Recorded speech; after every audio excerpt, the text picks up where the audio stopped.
Welcome everybody. We are going to go ahead and get started with our presentation tonight. This is Alyssa Austin speaking to you. I'm the Director of the Travel and Service Programs here at camp.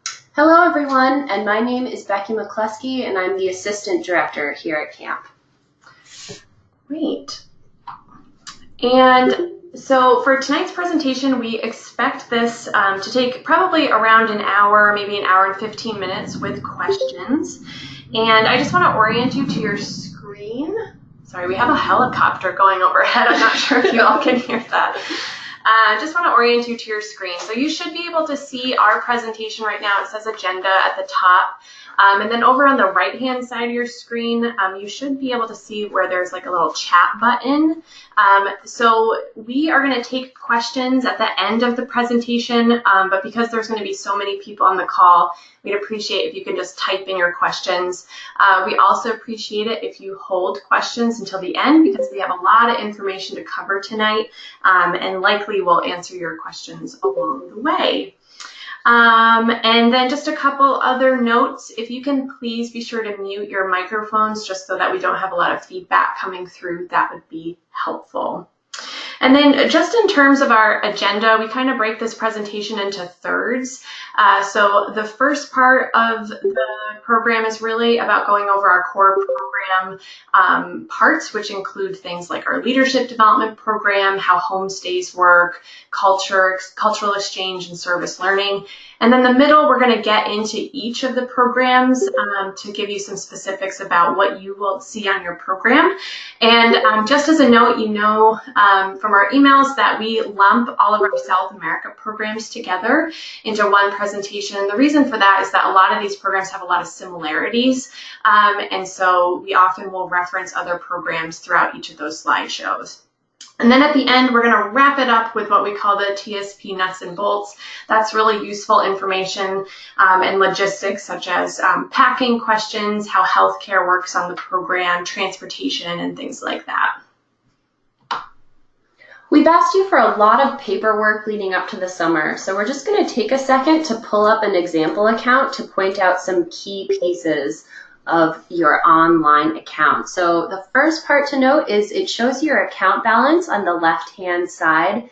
And by this point, hopefully you've paid your balance in full unless you've set up a separate payment plan. And if that's the case and you would like to make an online payment, you can find the Make a Payment button also on the left-hand side, just a little bit lower, and pay online there.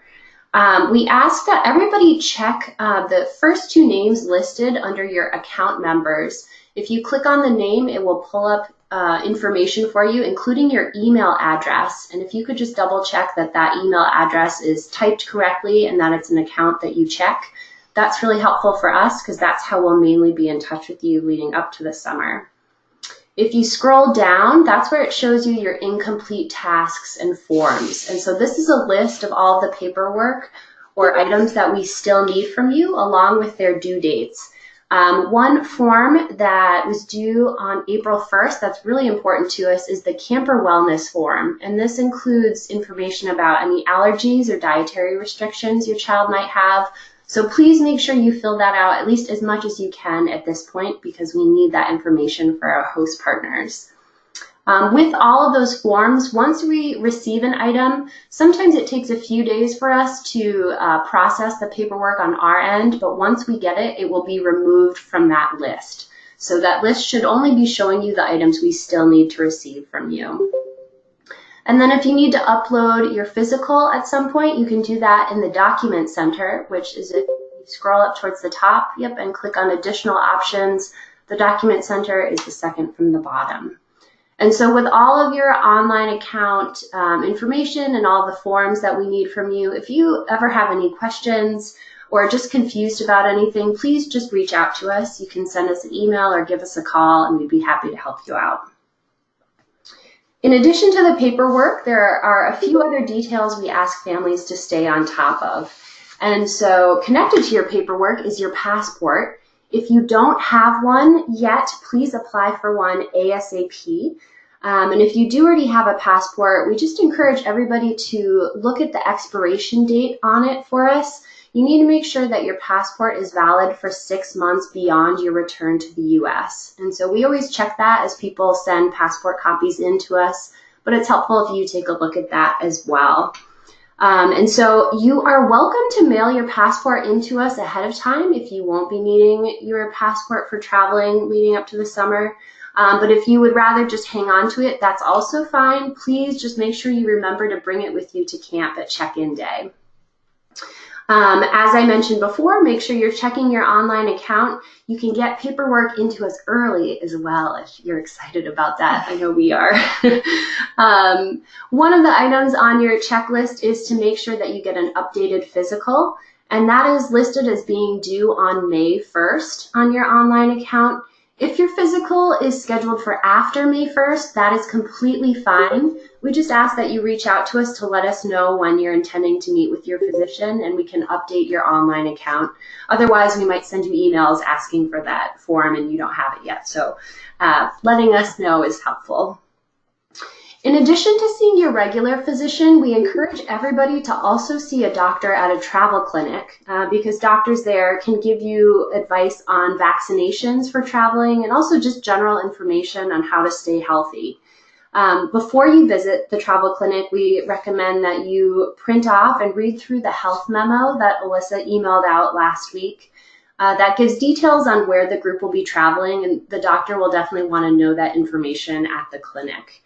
In addition to that, we encourage everybody to visit the Center for Disease Control website, or the CDC website. When you visit it, you can type in the country that you'll be visiting, and they have a list of recommended vaccinations and just other general travel information that is helpful, again, for everyone to know. In addition to that, we encourage everybody to research more about your destination. So try to learn a little bit about the history. You can visit the Travel and Service Programs website, and on there we have a Families Resources tab where you have more links to just partners that we work with on the program and other information like that. And you can also talk to past participants who have visited the country before, or maybe other people that you know who have traveled to that country in the past. As we get closer to the summer, we're going to be in touch with families via email, so we'll be sending you information about your trip leaders. We'll give you flight information, an updated program itinerary, and of course we'll send you reminders about your check-in day. And last but not least, in June, during our staff training, your trip leaders are going to give all of you a phone call just to say hello and to see if you have any last-minute questions before the summer starts. Great. So now we're going to briefly touch on the 3 core components of our program, which are service learning, cultural exchange, and leadership development, starting with leadership. So I think, as you're all aware by now, we consider our travel and service programs to be a first-year leadership program, and that is that a big goal of the program is to help participants to transition from their role as a camper to their role as potentially a staff member, or really just developing leadership skills that they can use in their communities. And we do have a curriculum that we base our leadership program off of. It's called Behavior Interaction Styles.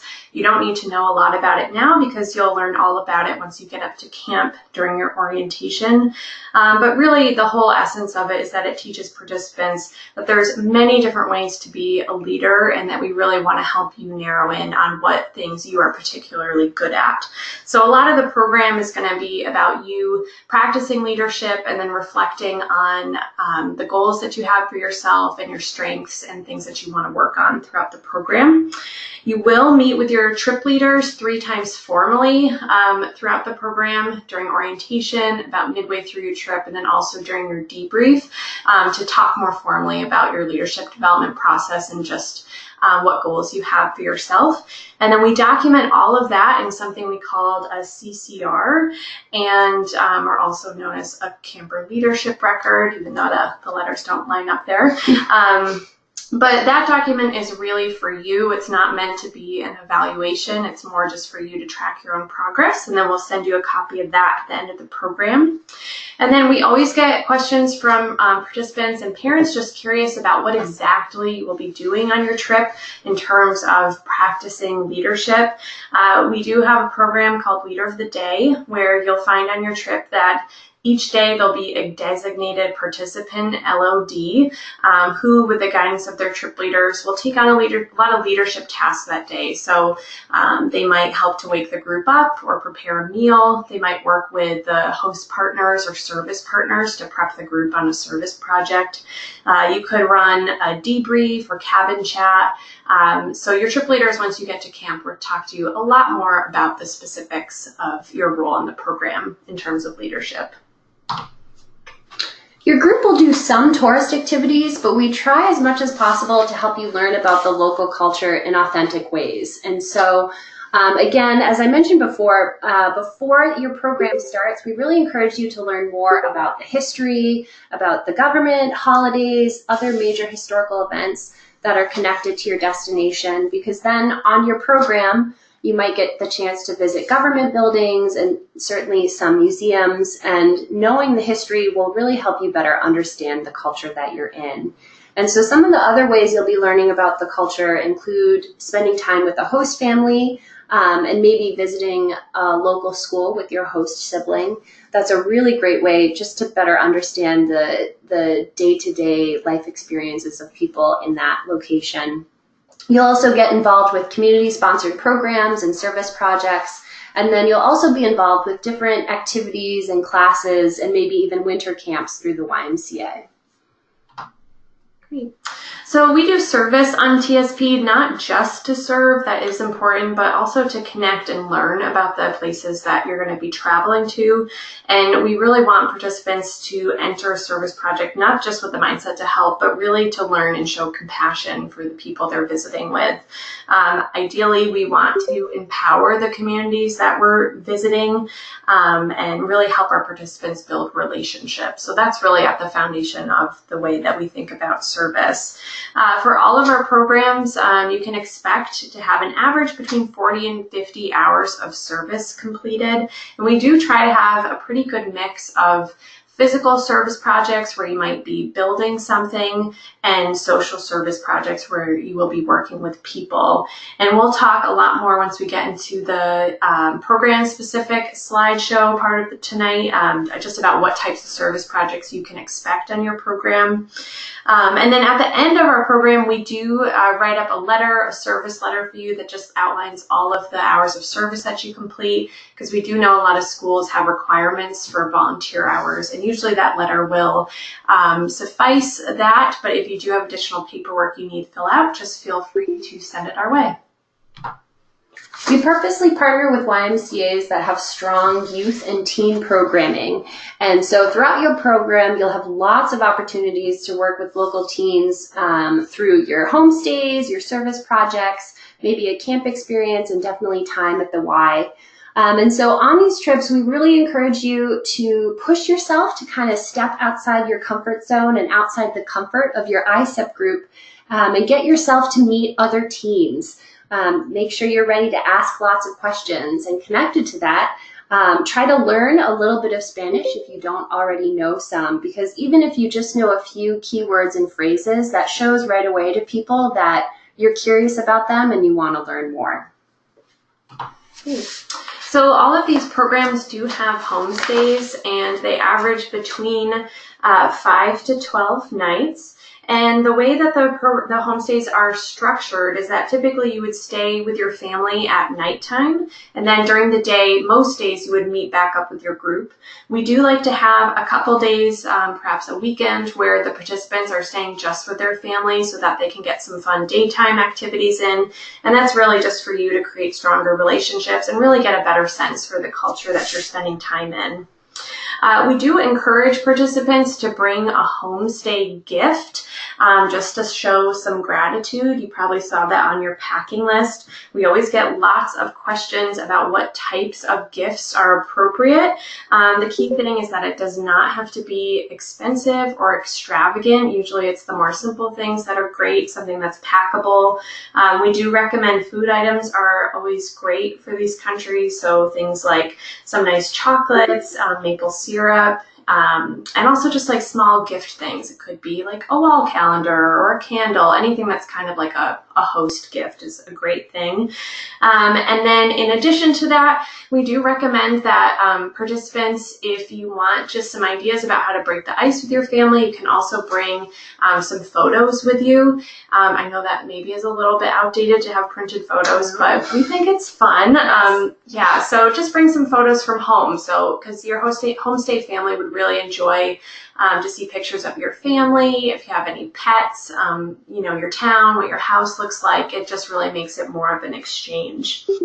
And then we do find that I think the homestay experience is one of the parts of our trip that participants are most nervous about, and that is totally normal. It's not an everyday experience for you to stay with a family and that you don't know, you've never met before, and so that's very normal. It can be awkward at first, but I'd also say that at the end of the program, reflecting back on the trip, participants say that the homestay experience is clearly one of the highlights of the trip. Families have been extremely welcoming, and it's just a really rewarding cultural experience. So it is our host partners in country who find and vet the host families for us. And so the way that works is we let them know how many participants we have, and then they start by looking for families who are already connected to the YMCA. And they might also reach out to families who are in the immediate community or are also just known by them personally. And so a way of thinking about that would be if we knew we had a group of campers from Chile who were coming to visit us and they wanted homestays, we would reach out to families like you to see if you would be interested in hosting them. In some cases also, we've had families who have hosted for multiple years now. So whenever a new family becomes a host family, our partners meet with them to review our many expectations that we have as them as host families. And so some of those expectations include that there is no alcohol or smoking for the participants, that a parent is home while our campers are there, and that our campers can only ride in cars with licensed drivers who are over 21 years old. So on the program itself, before homestays begin, the trip leaders will sit down with the whole group, and you'll also have your own homestay orientation all together, where first you'll talk about rules that we have for you before you go into your homestays. And so those are similar things like what we ask the host families themselves to follow. Your trip leaders will also remind everyone to make sure that you have your ID cards on you. And so you will receive an ID card when you arrive here at camp for your check-in. And the ID card is helpful because it has phone numbers for us here at camp, and it also has an in-country cell phone number for your trip leaders and for our host partners. So if you ever need to get in touch with someone, you've got their phone numbers listed right there. Your trip leaders will also take the time to just talk to everybody about any nerves people have and give you some tips and tricks on how to make a smooth transition into your homestay experience. Then before the homestays actually begin, often there's some kind of meet and greet or event where your trip leaders will get a chance to meet either your host siblings or your host parents. And then on your first night of your homestay, your trip leaders will give everybody a phone call just to say hello and to check in with you to see how things are going. And so often they'll have the group set up with a code word ahead of time. So it's usually some sort of silly word that you wouldn't normally use, like pineapple. And they know that if you say this code word, it means, hey, something's not quite right. I want you to come over. And they'll do just that. That's why they have those phone call check-ins. So they'll come over to your homestay so they can meet with you and just see how things are going. And so like Alyssa was saying, I think it's really important to remember that the more you contribute into the homestay, the more you're going to get out of it. And so it is really helpful to go into it with an open mind and a willingness to engage with your host family in whatever way you can. So that might mean helping to make dinner, or maybe bringing a card game or another game from home that you can use to try to interact with the family members. So on TSP, you'll travel with a small group, which is similar to the experience that you've had at camp in your cabin groups. And we really feel that this is one of the most valuable parts of our program, learning how to work as a team and resolve conflict, and really just learning what your unique contribution is to a group. And you will find that your trip leaders, right from the get-go during orientation, are going to place a strong emphasis on developing a positive group dynamic, and that they expect you to play an active role in helping keep that positivity up. Becky and I find that year to year our itineraries are pretty similar. However, a lot of the success of our trip really comes down to how well participants engage together. So just keep that in mind as you're going into this experience. We have responsibilities that we ask parents to take on to help us prepare both you and your child for their program. So the first, as I mentioned before, is just helping to make sure that you're getting paperwork in a timely manner. The second is please make sure you take the time to read through our trip materials, especially the parent guide. Alyssa emailed that out a couple weeks ago, but if you're not sure where to find it, let us know and we'd be happy to send it to you. Please also let us know about any medical or behavioral needs that your child has, and also how you manage these at home. We'll take that information and we'll pass it along to the trip leaders so that they can help make it a more successful summer for your son or daughter. All of these programs are amazing opportunities for your children to meet new people, gain new perspective, and grow in their confidence. But please remember to give your child the space that he or she needs to get fully immersed in the program. And leading up to and during the summer, please let us know if you have any questions or concerns. So we're here for sure as resources for the participants and the trip leaders, and we're also here as resources for you as parents.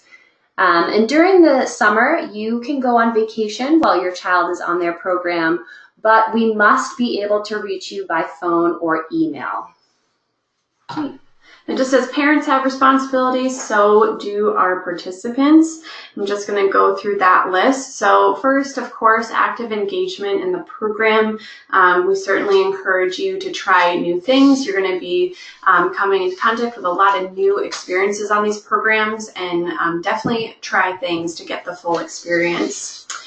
Second, look out for each other. As I mentioned, you're going to be part of a small group, and it's really important just to be checking in with each other to make sure everyone's doing well.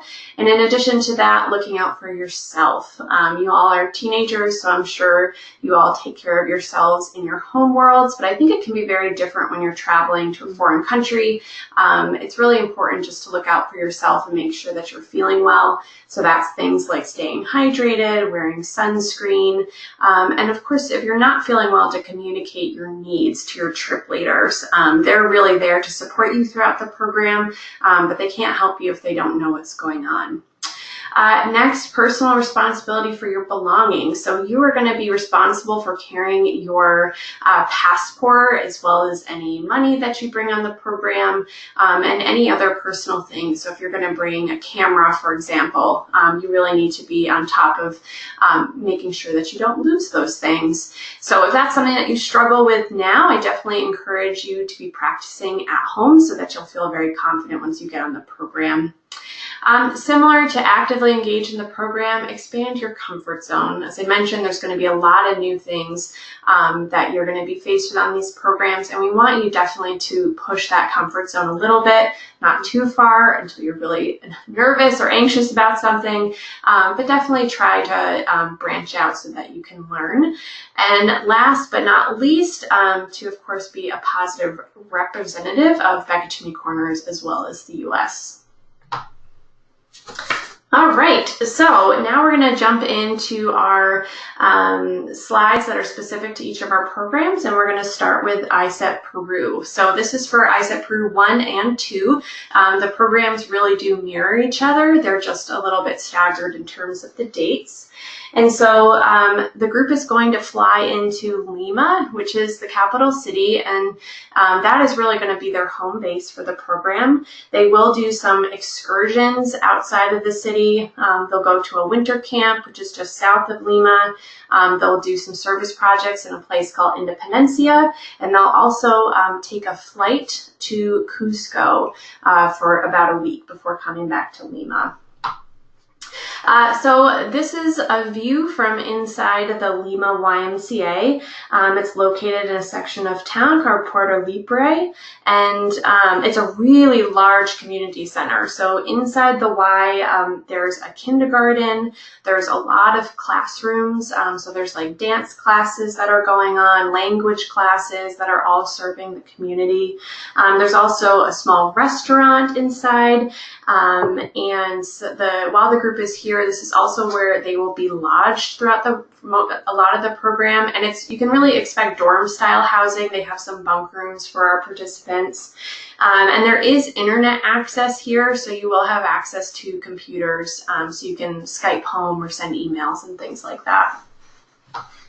As I mentioned, there are a bunch of classrooms within the Y, and this is one of the most fun parts, I think, about staying at this place, is that pretty much every night there's some kind of class going on. So our participants here are taking a salsa dancing lesson. They've also done Peruvian box, drumming, and some cooking classes. So you'll definitely get involved in some cultural lessons there. One of the excursions that you'll do earlier on in the program is to a place called Independencia. This is a suburb that is just outside of Lima, and it is a poorer community that has not a ton of infrastructure, and the YMCA has been giving a lot of funding to this community to help build infrastructure. So our groups in the past have helped to build roads.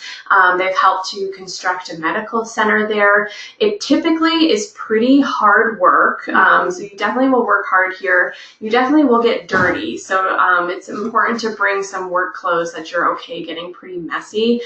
Some groups have done concrete work and things like that, but it's a really wonderful bonding experience for the group, and it's also a great way to meet community members because they do come out to help with the projects, and after projects usually our kids will go and play soccer with the young children that are in the area. Another service project on this program is to visit an orphanage that is just within walking distance of the YMCA. Again, the Y funds this a lot, gives a lot of grant money to this orphanage. And so our kids will go here multiple times throughout the program to interact with kids. There's also another orphanage that they'll visit that's specifically for children that have physical disabilities. And it really is just a wonderful afternoon, just time spent interacting with the children.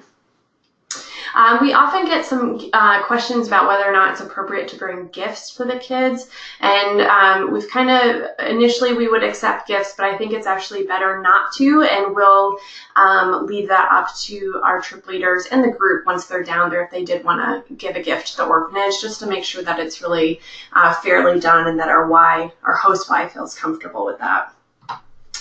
Another excursion earlier on in the program is to go to a town called Espitia. It's where the YMCA has a camp, and you will be there. It's in the southern hemisphere, so this is going to be Peru's winter. So you'll go there and get to participate in camp activities, really just with your ICEP group and potentially some Peruvian teenagers. So they have a small ropes course there that you'll get to do some team building activities and have campfires.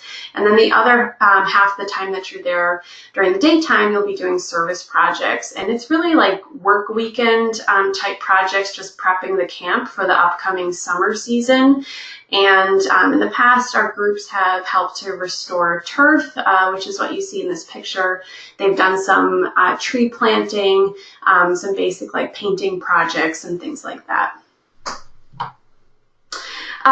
This is a very typical meal in Peru. They eat a lot of potatoes, a lot of rice, and a lot of chicken, although I think this is pork in this picture.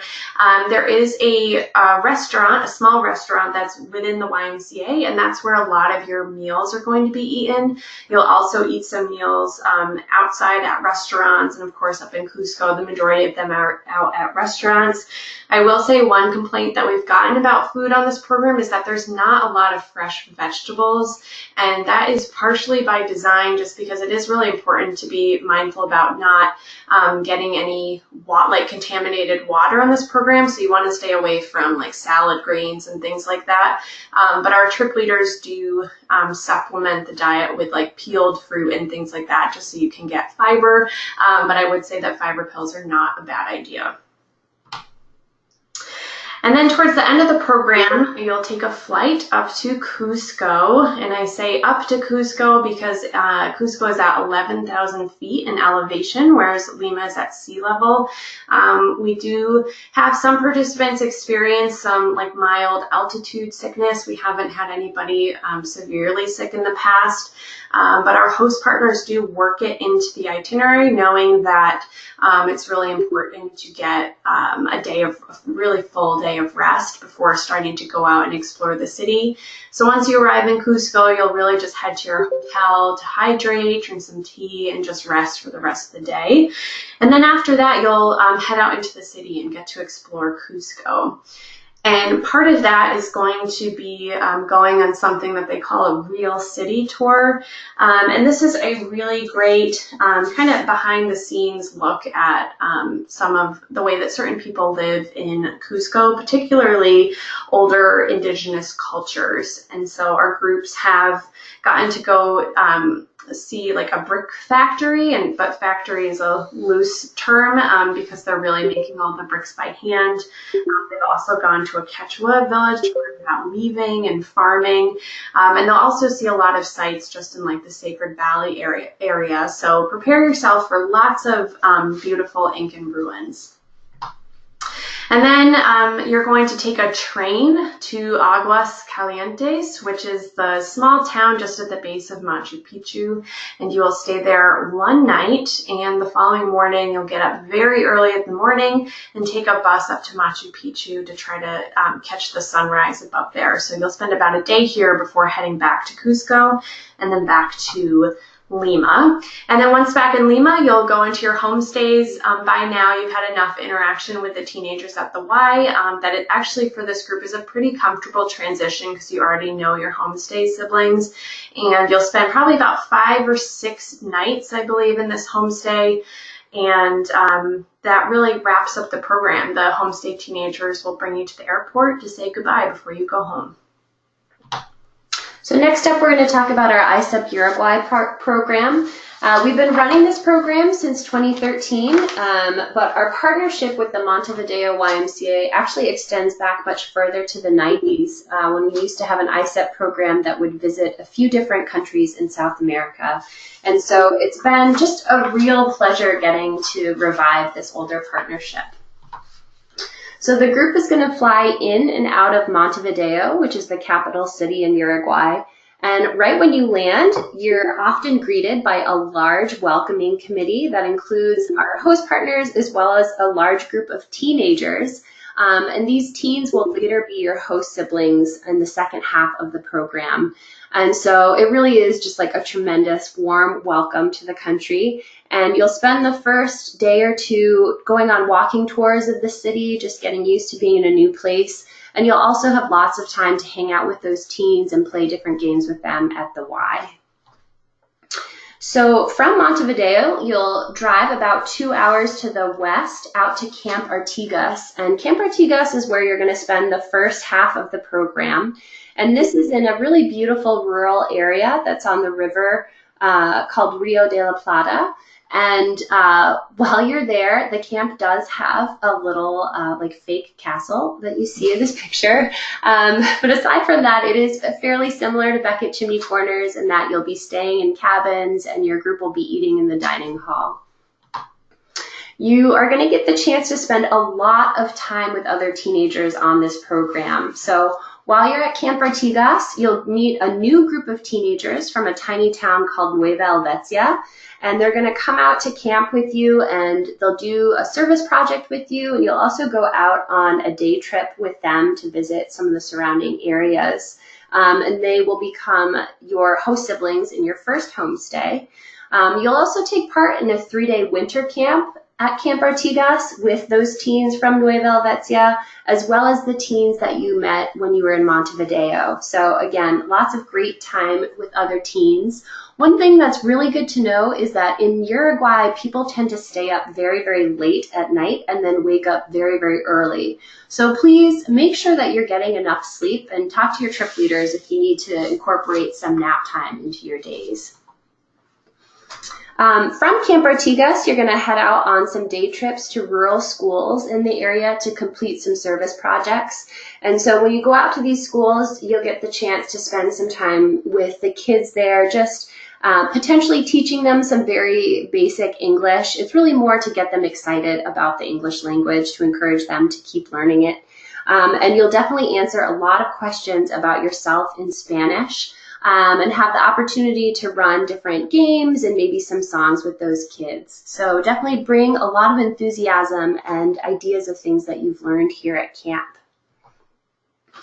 At many of the schools and youth centers that you'll visit, especially when you're out at Camp Artigas, you'll get the chance to help out with service projects that often involve a lot of painting in some fashion, whether that's painting classrooms or painting juggle gyms like you see here in the photo.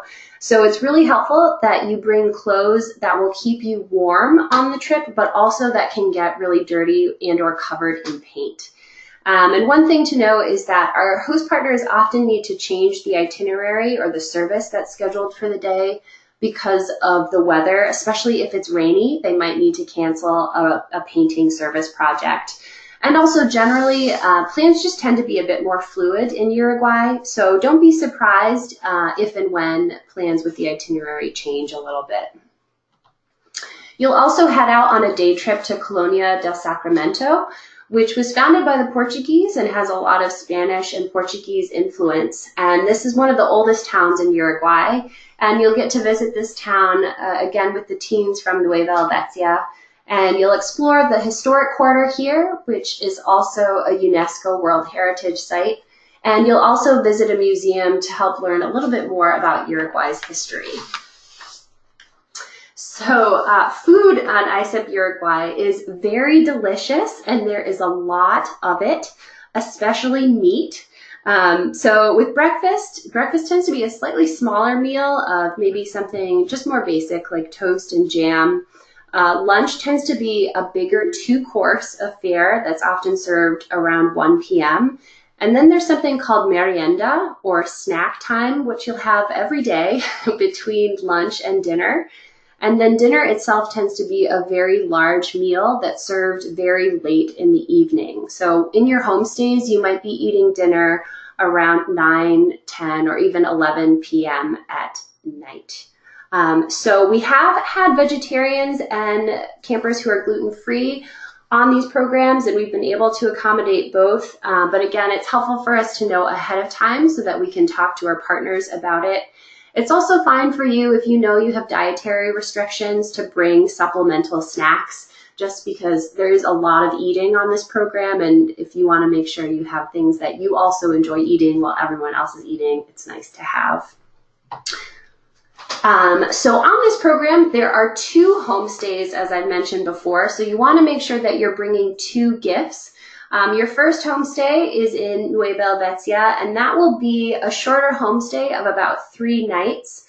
And your second homestay will take part in the second half of the program when you return to Montevideo, and that will be a longer homestay of about 11 nights. But again, those are with teens who you met when you first arrived and who will also be at the winter camp. So again, it's a nice opportunity just to reconnect with them because you'll have had the chance to really get to know them before you actually begin that homestay. And with the teens in Montevideo, you will hopefully also get the chance to shadow them in school for a day or 2. So as I said, in the second half of the program, you're going to return to Montevideo, and you'll definitely be really busy when you get back to the capital city, because basically you'll be in homestays at night while you're in the city, but then during the day, your group is going to meet up to do all sorts of activities. So you'll get the chance to visit more schools within the city and just see how they compare with those rural schools. You'll also visit more youth centers and get the chance to meet with more young people from the city and just learn what it's like living there. You'll also take some day trips and tours in and around the capital city. So you might get the chance to visit the 20-block open-air flea market. You'll definitely visit the old city and the Museum of Memory that they have. With your host siblings, you'll go out to Punta del Este for the day, which is a beautiful seaside town. And you'll also take part in other activities like a candombe or a drumming lesson. All right, so now on to ICEP Chile. We've been partnered with the Valparaiso YMCA in Chile since the mid-90s. The group is going to fly into Santiago, and then they immediately take a bus out to the coast to Valparaiso. And then the majority of the program is in Valparaiso and Viña del Mar. And so Chile is also, just like all these other countries in the Southern Hemisphere, so it is their winter while we're going to be down there. So layers are important. Also, since it's on the coast, it can get a little bit rainy, so important to have good rain gear. But basically, if you're just following the packing list, you really should be fine. So this is a picture of Valparaiso, and so the two cities that our group primarily spends their time in are actually right next to each other, but somewhat different.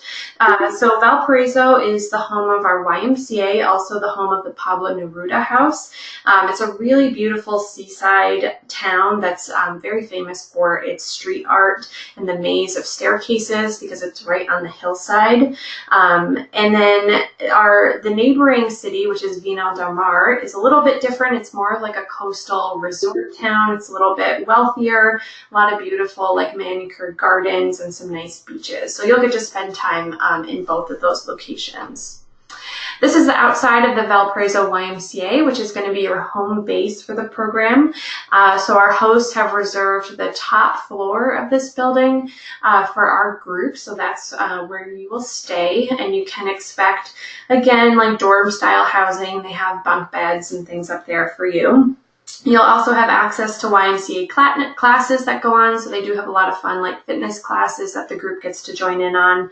And then during your time at this Y, they actually hire a woman who prepares all of the meals for the participants and really loves working with our groups. The group typically calls her Tia. She's very friendly and loves to accommodate our group, so definitely reach out to her and form a relationship with her. She's a lovely, lovely woman. And then during your downtime here at the Y, typically in the evenings, you'll have some free time, so your trip leaders will either plan activities for you or ask the LOD to facilitate either, some games. So definitely it's important for you to bring some games from camp that you would mind putting on for the group at nighttime. And then there's also lots of interaction with teenagers on this program. Chilean teenagers will often join in with some of the service projects that you do, but the Y also coordinates sometimes for you to get together, do team building games and things like that. This year, something that is new for this program is that we specifically moved this program a little bit earlier in the summer so that our kids could get there to join in on helping to facilitate a winter camp, which is for younger children. So you're going to be working with Chilean teenagers to help facilitate day camp activities and things like that. And that'll start pretty quickly once you arrive in Chile. Another big service project that you have is working with the George Williams School. This is a school that is way up on the hillside just outside of Valparaiso. It's in a poor neighborhood, and it's funded by the YMCA. And our kids will go and spend a few days here over the course of about a week. And part of the time that you're there, you're going to be doing some like facilities maintenance. It's usually painting projects. And then the other half of the time, you'll actually get to spend spend time with the kids. So you'll go out into the playground and play games with them, and you'll also get to sit in on their classes. So sometimes they have like music classes or language classes, but it's just a fun time for you to interact with the kids. The group does do a lot of walking around both Valparaiso and Vinal del Mar, so definitely bring some comfortable walking shoes that you're comfortable walking upstairs in pretty much all day, because there are a lot of staircases, as I mentioned, and a lot of beautiful art to see around the city.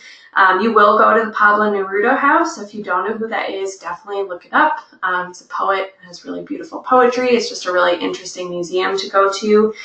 You'll also likely do a harbor tour, so you can get a harbor view of the city and get to spend time at some beaches. One of the fun cultural activities you'll do is one of our host partners, Rodrigo, is really good at making empanadas. So he's going to come and teach the class teach the ICEP group how to do that.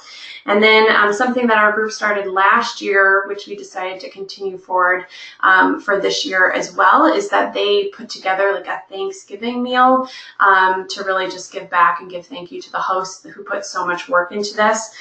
So you'll be getting to do some grocery shopping and preparing a meal for your host as well.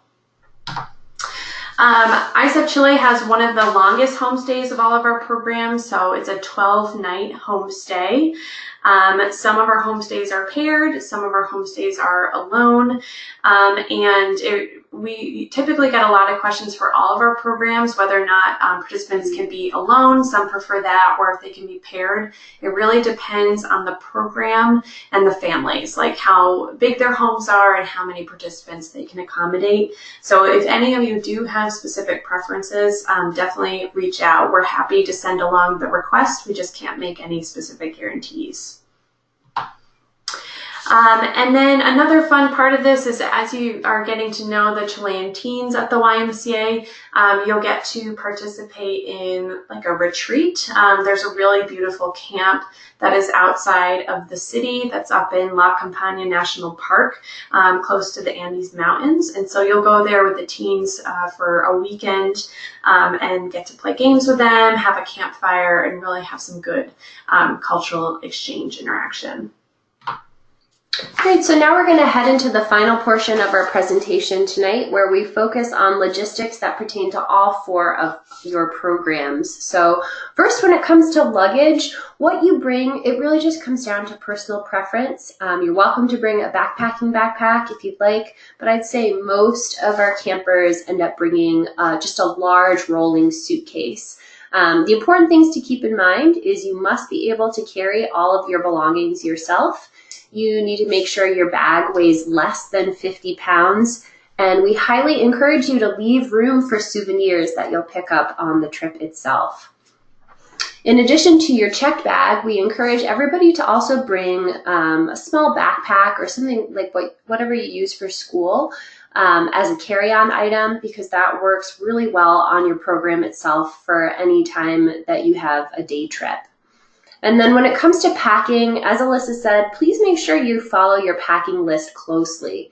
You want to make sure you're bringing clothes that you can layer and rewear. Laundry is typically done, I would say, only 2 or 3 times throughout the program.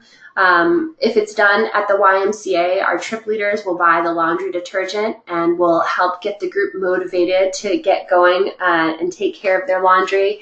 And if it's in your homestays, you can talk to your host families about how getting laundry done works there. And so for all of these trips, I know we've mentioned it before, we get a lot of campers who catch colds on these trips because they're not prepared for the cold weather.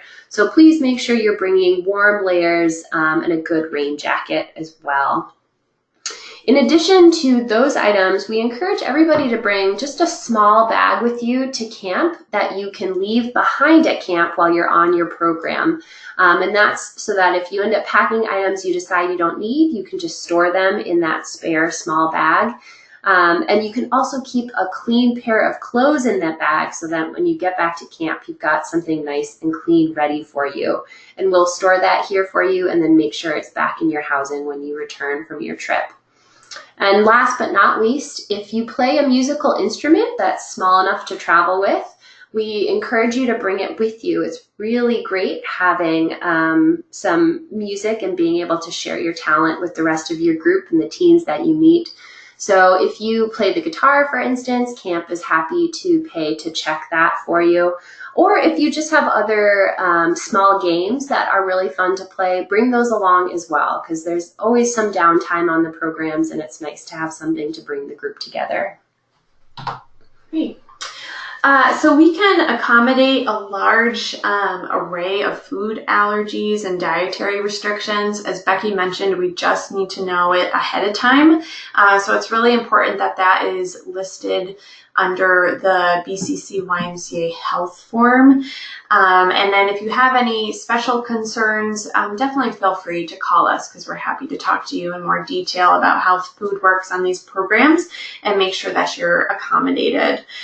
Food sanitation and water safety is a really important topic for all of these programs. And during the orientation and throughout the program, our trip leaders will work with participants just so that you're really clear on what you can eat, what you can't eat. We have found that groups that really take this seriously, it's uncommon for them to get ill, but if you get loose with it, then it's much more common to get ill. So you will be provided bottled water or filtered water throughout the entire program, so that shouldn't be a worry. It's also really important that you're not brushing your teeth with tap water, that you're avoiding street food, ice cubes, and only eating fruits and vegetables that you can peel. So you don't have to think about all those details right now. Your trip leaders will prep you, but just in general, it's a good thing to be conscious about when you're going on these programs. And then finally, you're probably going to try some foods on these trips that you've never had before. And some of them you might like, and some of them you might not like. But we definitely encourage you to try, especially when you're in your homestay families, just because, of course, it's polite, but also because it's a really fun cultural experience to try new foods in another country. So try to be open-minded and try to branch out, and you might be pleasantly surprised. The group is together for most of the program, but there are times when participants are not directly supervised by their trip leaders. So that includes when they're in their homestays or if they have a school visit, but also if the trip leaders decide to give the group some free time. And that's typically in an area that people are interested in exploring, like a market or maybe a wing of an airport. And so before free time starts, the trip leaders will always go over a set of rules with the group. And so those rules include that participants need to be in groups of 4 or more at all times. And the reasoning behind that is that if one participant were to get hurt or injured, the second camper could stay with the first person and the other 2 people could go get help.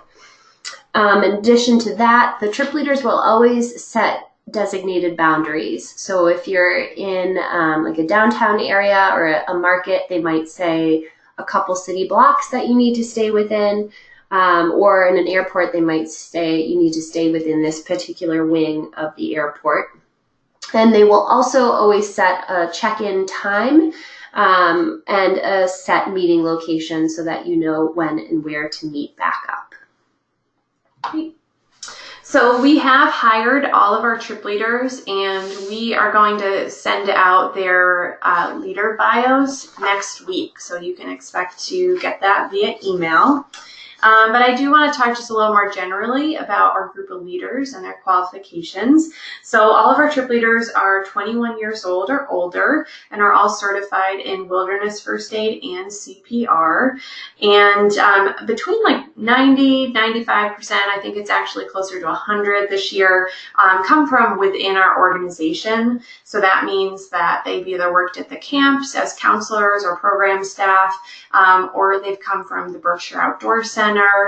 And really the result of that, and really why it's so important to us, is that our staff really understand and feel connected to our community. Our goal is for these to not just be trips, but to really be an extension of camp. camp.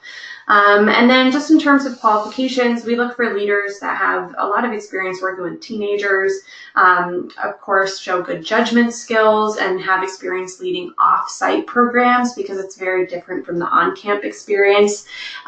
Definitely, I think for Becky and I, working with our staff is one of our favorite parts of our job. They're just a really talented, fun group of people who are excellent role models for young people. Participants are not allowed to bring their cell phones or devices that connect to Wi-Fi on the program. And the reasoning behind that is because we just want you focused on your group and the experiences that you're having, and really not be worried about what's happening on social media. So even though you won't have your phone, there are two main ways for you to still keep in touch with your family, and those both relate to computers. So first is through email. We found that that's the easiest way for campers to keep in touch with their parents. And so that means parents, make sure you get your son or daughter's email address and vice versa so that they can be in touch with you and you can be in touch with them. I will say access to computers does vary a little bit from program to program. In general, the YMCAs will have computers that the group can use, and then it's just a matter of when they have some downtime in their schedule. The trip leaders will encourage people to get on the computers to check their emails. Sometimes host families have computers, but not always. So availability of computers can vary a little bit. In addition to email, the other method we recommend is using Skype. So if you log into Skype, or if you go to the Skype website, you can create an account. And then once you have that account, you can put money onto it. And that's really helpful because then while participants are in their, on their program in their destination, through the computer, they can log into the account and call either a landline or a cell phone here in the US. And it's much cheaper rates than calling cards or other forms of international calling like that. So again, if you just visit the Skype website, you can set up an account and add money to it there. For parents, it's important to know that our trip leaders don't monitor who's emailing or Skyping back home and how often. And so we encourage you to talk to your son or daughter about your expectations now of how often you'd like to hear from them. But I also want to encourage you to just try to set realistic expectations. The group will be very busy on the program, and when and if participants do email or Skype back home, they often only do so once or twice. For participants, while you're on your program, if you can't get your email to work or you haven't been able to connect with your parents and you'd like to, just let your trip leaders know. They will make the time to make sure that they help you connect, even if that means just working with the host partners and maybe changing the itinerary around as needed. During the program, every 7 to 10 days or so, the trip leaders will sit down and write an update on what the group has been doing, and then they'll email that to us, and then we'll email that out to all of you. So even if you don't hear from your child as often as you'd like, you'll still be getting roughly weekly email updates from us here at camp on where the group is and what's been happening with them. And during the summer, if you need to reach your child because of an emergency, the fastest way to get in touch with them is to call us here at camp. We'll be carrying 2 on-call cell phones with us 24/7 throughout the summer.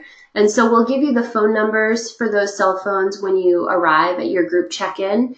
And those phones are rotated between myself, Alyssa, and our program assistant, Olivia. So you just reach out to us and then we'll help you connect as soon as we're able. Okay.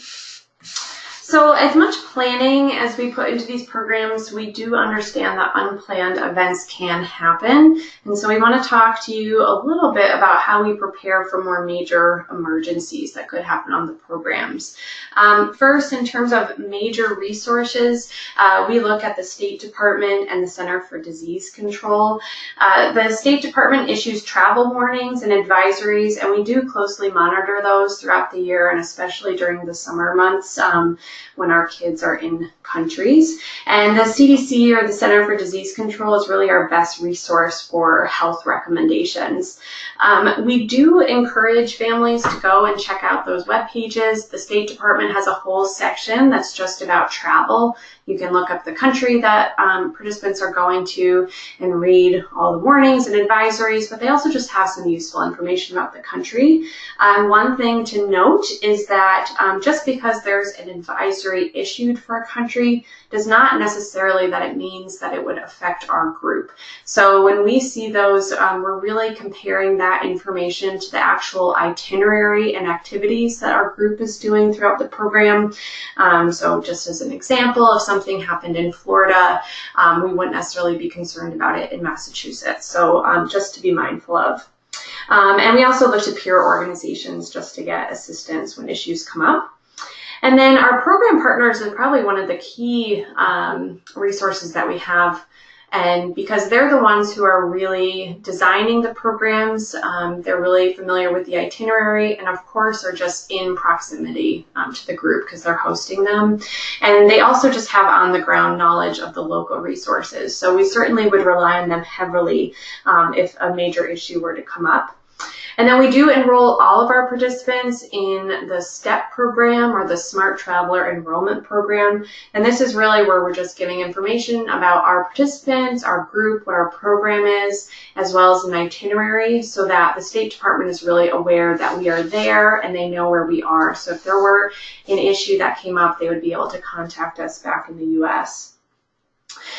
We also do purchase evacuation insurance for the groups. We'll send out information on that insurance likely in May. And really just the key thing to know there is that if we did have to evacuate a group from a location, that expense would not fall to families. Becket-Chimney Corners would take care of that.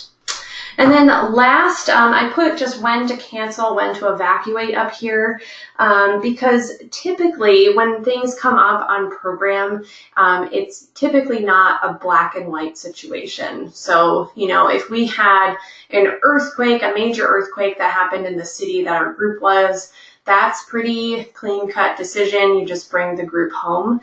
Typically, the things that come up are much more gray and just require a bit more decision-making and fact-gathering before we make a decision about what to do. And whenever something like that is to happen on a program, we will always involve families in that decision-making, really reaching out to you just to gauge your thoughts and your comfort level. We really see this as our way to partner with families when issues like this come up. So just to be aware of. We want these programs to be positive, growth-filled experiences for all of our participants. So with that in mind, we like to be very clear with everyone about our behavior expectations. Our most important rules are what we call our 5 non-negotiables. And these rules are extremely important because if someone were to break one of them, it would be an immediate send home from the program. And it would also mean that you have to wait 1 year before you're allowed to return to camp. So we always review these 5 non-negotiables with all of the groups while they're here during their orientation before they leave for the program. But we also like to cover them with parents during this presentation. So the 5 rules are: there is no drinking alcohol, no smoking of any substance in any form, including e-cigarettes or vaping, no other illegal activity. So as an example, we had a camper one summer who was caught shoplifting, and so that participant was sent home from the program. There's no sexual activity on the programs, and no breaking of our supervision rules. And by that we mean no one should ever be intentionally sneaking out or away from the group during the program, especially at night when your trip leaders put you to bed. You should be where they expect you to be and stay in your housing. We have sent campers home for reasons other than these 5 non-negotiables. And we want to be fair, but we also recognize that on a 36-day-long program, even a small behavioral problem can really start to bring the entire group down and hurt our relationship with our host potentially, and or just exhaust our trip leaders.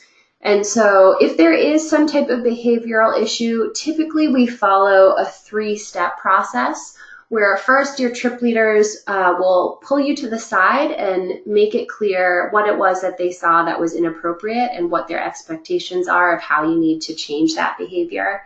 If the behavior were to continue from there, that's when we would get parents involved. We would reach out to parents and include you in the conversation of what's been going on, and again, just reiterate our expectations of what we need to see changed.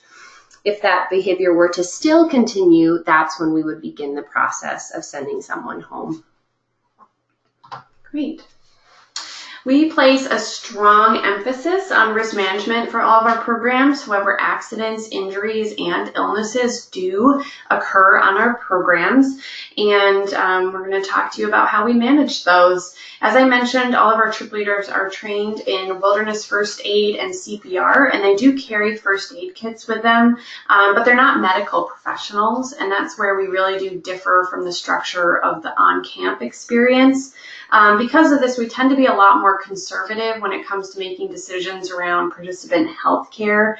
So even if we have a participant who just has a stomach ache that seems to be lasting a little bit too long, we're much more likely just to bring them to a hospital just to get checked out and make sure that everything is going okay. So anytime on a program that we bring a participant to higher level medical care, we will always contact parents, which is why it's really important for us to know your contact information throughout the program. And so typically the way it works is our trip leaders will call us just to let us know what's going on. We'll reach out to families, and then we're happy to connect you with your child once they're at the hospital, just to hear their voice, but also if you have any questions for medical professionals at that time. Any expenses that come up around healthcare, whether it's a copay or a prescription that needs to be filled, our trip leaders will cover that on credit cards and send you a bill at the end of the summer. And then just as we do purchase evacuation insurance, we also buy international medical insurance for all of our participants. So we will send you a copy of that insurance policy in May once we purchase it. And then last but not least, you should all be aware that on these programs, participants are responsible for carrying and administering their own medications throughout the program. So if that is not something that you feel like you're on top of right now, it's really important that you start practicing now so that you're very comfortable once you get on the program. Your program tuition covers all expenses like food and snacks, transportation, bottled water, and all the various activities. But most people like to have some personal spending money just for their own snacks or for souvenirs as the program goes on. And so if you decide that you'd like to bring personal spending money, we recommend bringing no more than $300. And we typically suggest bringing it in 2 different ways, just because you'll be responsible for carrying it yourself. So we often suggest bringing $60 in cash. And with that, please make sure that it's crisp new bills, because when you get in country, when you go to exchange that to the local currency, they often only accept new bills. And they won't take things that are even just crinkled up, but certainly things that are torn or ripped in some way they won't take. So $60 in new bills, and then around $240 or so on a debit card. And for participants, if you are bringing a debit card, please make sure you know the PIN number for it and that you know how to use it. And make sure you let your bank know that you'll be using that card overseas. It's important to know that families in the past have tried purchasing gift cards that say they work overseas. We've never been able to get those gift cards to work, so I would avoid those. And then specifically for ICEP Uruguay, for some reason, MasterCards do not seem to work in ATMs for us. So if you do bring a debit card for Uruguay only, please make sure that it's a Visa. In Peru and Chile, we've been able to use MasterCard or Visa cards.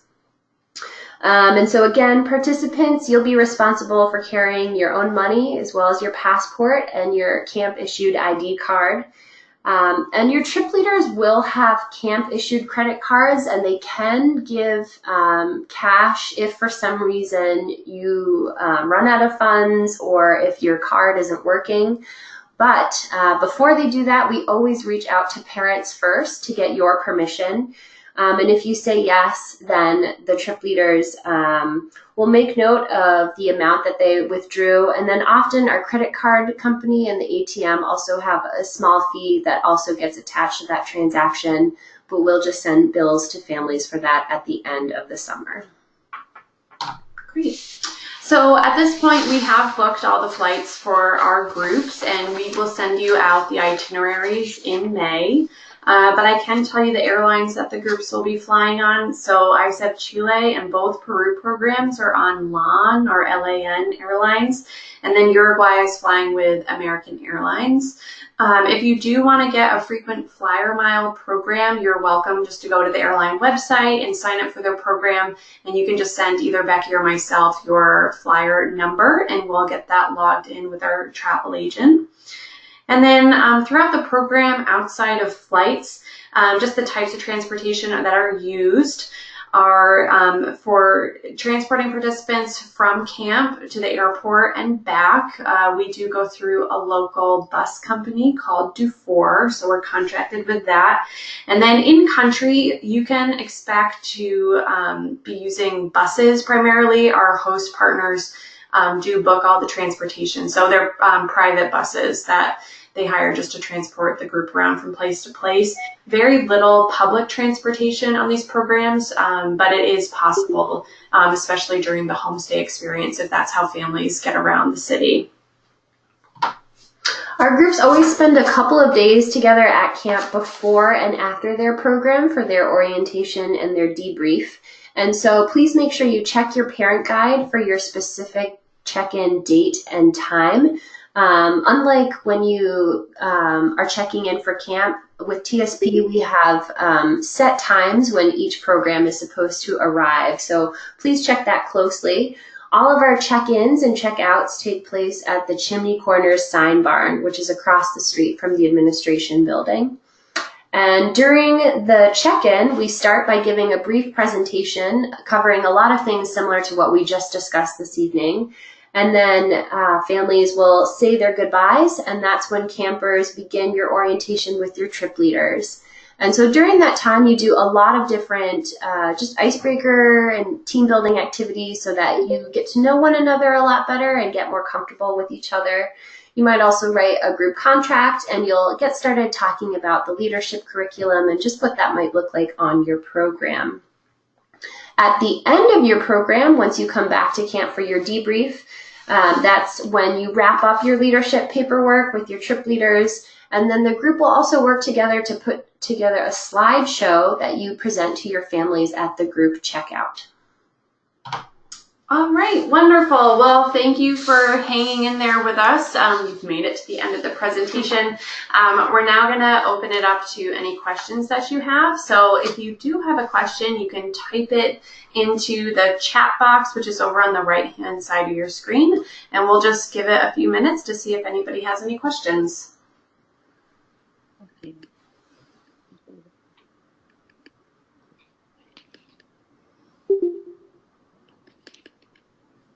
Work.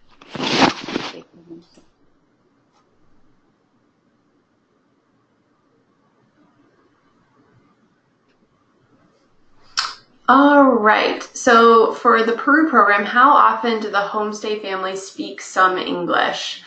That is a great question. So I think in Peru, I want to say that a majority of them speak English, and it really just depends. Because we have said that there are a lot of families that will host participants year to year, but then there's also a lot of new families. And at this point right now, we don't know which families are hosting, so I can't give you a very accurate answer, but I think it's a great idea just to prepare yourself for the possibility that they don't speak any English. And I would say in general for all of these programs, it's highly likely that your host siblings will speak some English even if they don't use it a lot. But then with older people, it's much more likely that they only speak Spanish. Great. And then for the LOD, does the individual choose what task they do, or is it assigned by someone else?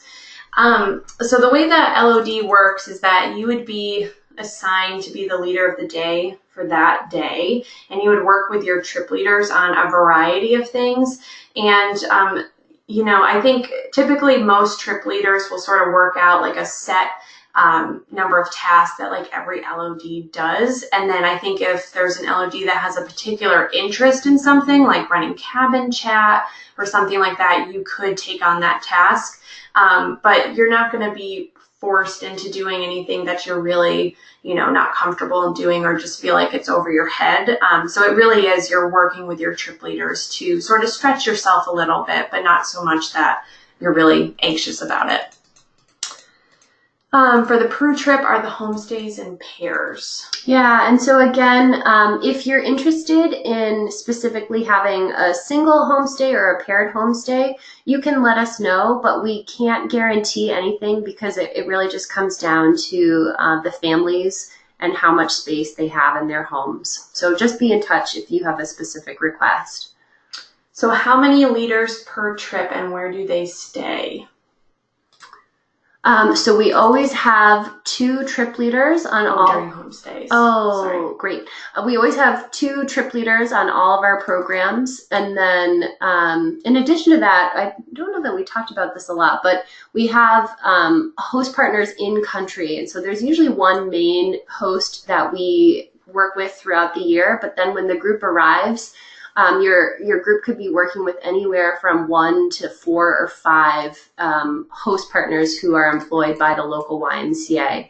And so, sorry, to get back to your question, there are 2 trip leaders from camp, and during the homestays, they are usually staying at the YMCA. Yeah. And then we had a question, I think it's related just to like how thorough we are with I'm assuming this is like background checks for homestay families. So Becky went through just the background of really how we vet homestays. Our program hosts are really responsible for vetting families, and they do their own type of background check, which is really what we're more familiar with in the U.S. However, that's really different depending on the country you're going to. And most of the countries that we're going to do not have the same process that we do in the U.S. So it does differ slightly. But if you're curious about like exactly what kind of background checks they run, definitely reach out to me and I can get those details for you.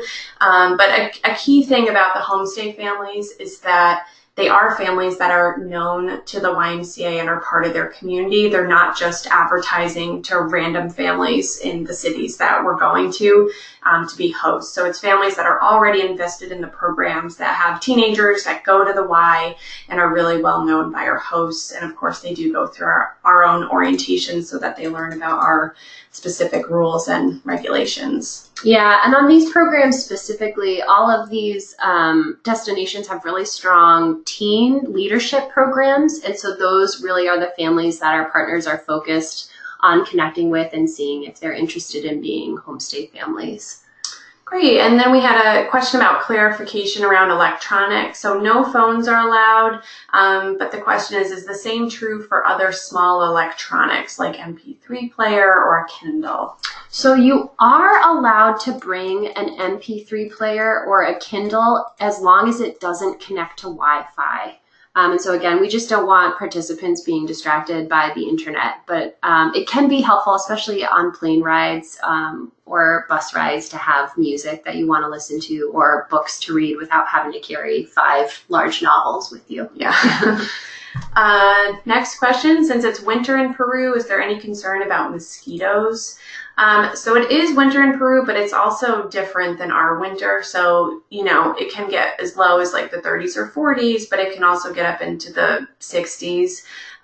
So I know that our groups don't have a lot of interaction with mosquitoes, just in the locations they are, but it's possible that they might. So that's definitely a great question for a travel doctor if you're concerned about things like malaria and stuff like that, because they can give you a much more thorough answer on that. How do the kids access trip leaders if necessary during homestays? Yeah, so within the homestays, the families always have to have a phone, whether that's a parent who has a cell phone or sometimes the host siblings have their own cell phones. So there's always access while they're in their homestays. Mm-hmm.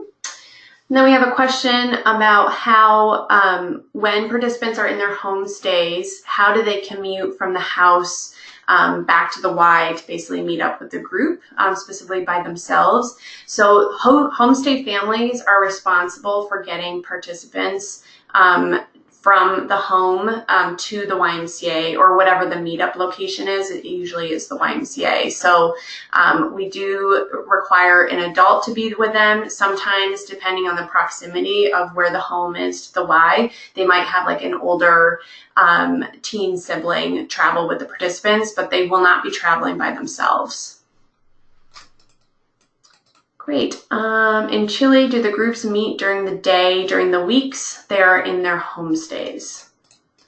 Yes, they do. So similar deal to our other homestay experiences, the majority of the days they will meet back with their group, but they'll probably have a weekend or a 2-day period where they're just with their families.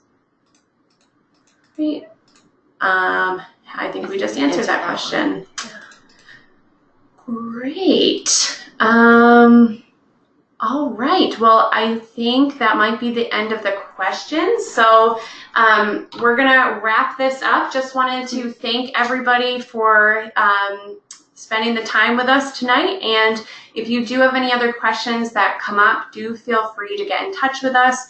And just FYI, we did record this, so we'll send out a link either the end of this week or early next week, so you can review it if you feel so moved to, or just share it with anybody that missed it. But thank you so much. We can't wait to see you this summer. Thank you, everyone. Have a nice evening.